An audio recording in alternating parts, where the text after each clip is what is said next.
Okay, so if you're going to Rome, you have to eat in Trastevere. I mean, it's basically a rite of passage, right? It just feels like this is where the city's real culinary heart is beating.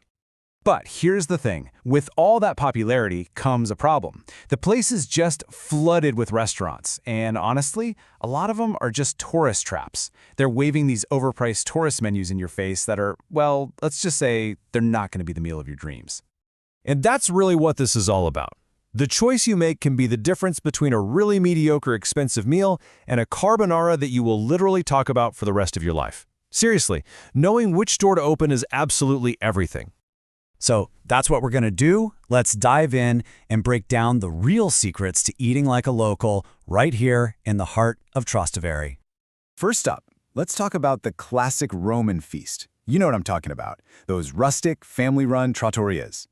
They serve what's called cucina povera, which translates to poor kitchen. But don't let the name fool you. It's all about simple, hearty, and just unbelievably delicious food. And our first stop?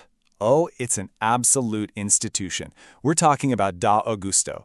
This place is old-school Roman dining. It's a total local staple. Okay, so Dassa de Leo is, well, it's a whirlwind of beautiful chaos. And here's the key thing you absolutely have to know. They don't take reservations, and it's usually cash only. So yeah, you gotta show up early, you're gonna wait in line, and you need to come prepared. Honestly, it's all part of the charm. And the vibe inside? It's exactly what you'd hope for. Look, this is not fine dining. It's loud, it's crowded, and the waiters, well, they're there to feed you, not to make small talk. It is pure, authentic, unfiltered Rome. Now look, if that beautiful chaos at Da Augusto sounds like maybe a little too much for you, don't worry, there's Osteria Trastevere.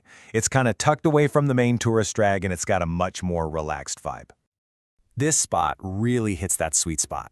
You know, you still get that amazing, authentic tavern feel, and their Cacio e Pepe is world-class. But, and this is a big but, you can actually have a conversation with the person across from you. It's just a fantastic, rock-solid choice to escape the main crowds. All right, next up, for something a little more polished, let's say, a more refined take on the traditional osteria. Check out Ristorante Vanda. It's in this gorgeous 18th century building. Vanda is basically famous for two things. One, their carbonara. It's unbelievable, with this perfectly crispy guanciale. And two, their outdoor seating is just fantastic. So here's the pro tip. Book a table outside for lunch. You get that incredible meal plus some of the best people watching in all of Rome. Win-win. Okay, let's shift gears a bit. Because not every meal in Rome needs to be this big, sit-down, three-course thing, right? Trastevere is also amazing when it comes to quick, cheap, and totally unforgettable street food. First on this list has to be Prosciutteria Cantina dei Papi.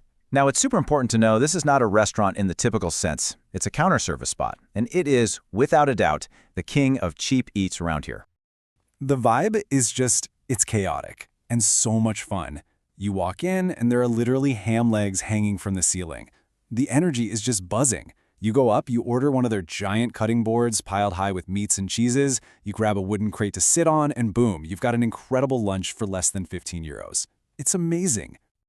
Okay, we can't talk about cheap eats in Italy without talking about pizza, of course. And in Trastevere, that conversation pretty much starts and ends with one place, Dar Poeta. It's probably one of the most famous and beloved pizzerias in the entire neighborhood. So what's the big deal? Well, the secret is all in the dough. It's slow leavened and it's yeast-free, which creates this totally unique crust. It's not quite that super thin Roman style, but it's not the big puffy Neapolitan style either. It's somewhere magical in between. And bonus, it's super easy to digest, which, you know what that means. You can eat more. The place is always loud and busy, but trust me, it's so worth it. Hey, before we go on, quick vocabulary lesson for you. You're going to see the word Supplì on menus everywhere. So what is it? It's a classic Roman snack. Think a fried ball of rice, usually filled with tomato sauce and this amazing gooey mozzarella cheese. It is the perfect street food. And here is the ultimate pro move. You take that knowledge and you go to the main square, the Piazza di Santa Maria. It's beautiful, right? But do not eat at the restaurants right on the square. They're total tourist traps. Instead, here's what you do. You buy your takeaway pizza or your supplì from a little shop on a side street. Then you go back to the piazza, grab a seat on the steps of the fountain, and just enjoy it. You are now dining in the most beautiful and atmospheric dining room in the world. All right, last section. Let's look beyond the main course, beyond the pasta bowl. What about after dinner? Or what if you're just looking for a great glass of wine or a late-night snack? Well, Trastevere's got you covered there too. So you've got a couple of really cool options. If you're a wine lover, you have to check out Enoteca Trastevere. They do amazing food and wine pairings. Quick tip, ask for a local wine from the Lazio region. And then for those late nights when everything else seems to be closed, you've got the Hole. It's this perfect little hidden dive bar for a drink and a snack. And then there's the whole bistro-style scene. You've got places like Mimi e Coco Tras style, which are super lively, really energetic, and they tend to draw a younger crowd. They're awesome for cocktails and those big sharing platters, kind of bridging that perfect gap between aperitivo and a full-on dinner. Okay, so we've covered a lot of ground. What does this all boil down to? It's more than just a list of places to eat. Think of this as your Trastevere food code, the key principles for eating like you actually live there. So here it is, your food code. Rule 1, get off the main street. Wander down those little side alleys. Rule 2, look for handwritten menus. That's a huge sign that they're cooking what's fresh and in season, not just using the same old laminated menu for 10 years. 3, embrace that beautiful chaos. 4, always have some cash. And 5, remember that the best value is often found in a takeaway bag that you enjoy on the steps of a piazza. Follow these rules and you will unlock the real Trastevere. So, there you have it. You've got the map, you've got the code.